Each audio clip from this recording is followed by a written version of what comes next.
आमचं मत आहे की या सर्व अधिकाऱ्यांना बरखास्त त्या ठिकाणी करण्यात यावं, जेणेकरून एक मेसेज जाईल पोलीस डिपार्टमेंटमध्ये लोकांमध्ये की असं चुकीच्या कारवाई त्या ठिकाणी झाल्या तर पोलीस बरखास्त सुद्धा होऊ शकतात. दुसरा मुद्दा या ठिकाणी अध्यक्ष महोदय आम्हाला जो मांडलेला आहे की जी महिला ज्याचा मृतदेह तिथं सापडलेला आहे त्यासाठी सरकार कारवाई करते. आम्ही पोलिसांना तिथं भेटलो, त्यांनी सुद्धा आम्हाला सांगितलं की आम्ही काय प्रोसेस तिथं करत आहोत. फक्त होम मिनिस्टर साहेबांनी, मुख्यमंत्री साहेबांनी आम्हाला सांगावं की तो तपास किती दिवसामध्ये लागू शकतो एवढं फक्त इथं सांगण्यात यावं. आणि त्याच्याचबरोबर जे पीडित कुटुंब आहे, ज्यांच्यावर जोर जबरदस्ती करण्यात आली, टॉर्चर करण्यात आलं, अशा गरीब कुटुंबाला सरकारकडनं टॉर्चर केलं म्हणून त्यांना 5 ते 10 लाख रुपये ही मदत म्हणून तिथं दिली जाऊ शकते का, असे 3 प्रश्न आमचे आहेत.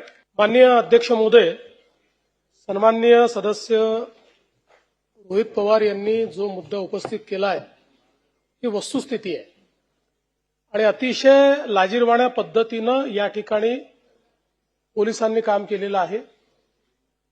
एक जी बेपत्ता अशा पद्धतीनं जिच्याबद्दल मिसिंगची केस होती, एक बॉडी सापडल्यानंतर ही तिचीच बॉडी आहे अशा पद्धतीचा त्या ठिकाणी दावा करून त्याच्या कुठल्याही टेस्ट कन्क्लूड न होता त्याची चौकशी केल्याचं दाखवलं आणि त्या मुलीच्या भावाला आणि वडिलांनाच त्यांनीच तिचा खून केला अशा पद्धतीने पकडलं पोलिसांनी.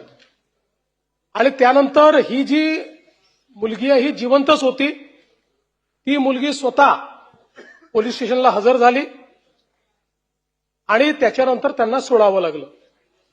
आता हा जो मृतदेह सापडला त्याचा वेगळा तपास चाललेला आहे. त्या संदर्भात आता आपण जे नवीन तंत्रज्ञान विकसित केलं आहे त्या तंत्रज्ञानाच्या आधारावर एआयचा उपयोग करून जेवढ्या आपल्याकडे 1600-1700 मिसिंग केसेस होत्या त्या सगळ्यातनं 7 लोकांची त्याचा चेहरा जुळलेला आहे. त्यामुळे तो वेगळा तपास करू. पण या पर्टिक्युलर केसच्या संदर्भात पोलिसांचं वागणं हे अतिशय चुकीचं होतं. त्यामुळे तिथले क्राईम सहित सगळे पीआय, पीएसआय या घटनेशी संबंधित सगळे या ठिकाणी निलंबित केलेले आहेत. फौजदारी कारवाई देखील त्यांच्यावर करण्यात येणार आहे. आणि आपल्याला माहिती आहे की पहिलं निलंबन असतं, पण याच्यामध्ये ज्यांचा थेट संबंध असेल अशा लोकांचं तर निष्कासनच केलं पाहिजे. त्या दृष्टीने निश्चितपणे विहित प्रक्रिया निलंबनानंतरची पूर्ण करण्यात येईल आणि जे निष्कासनास पात्र असतील त्यांच्यावर निष्कासनाची कारवाई देखील या ठिकाणी केली जाईल. आणि हे जे काही पीडित कुटुंब आहे या कुटुंबाला राज्य सरकारच्या वतीनं आर्थिक मदत केली जाईल.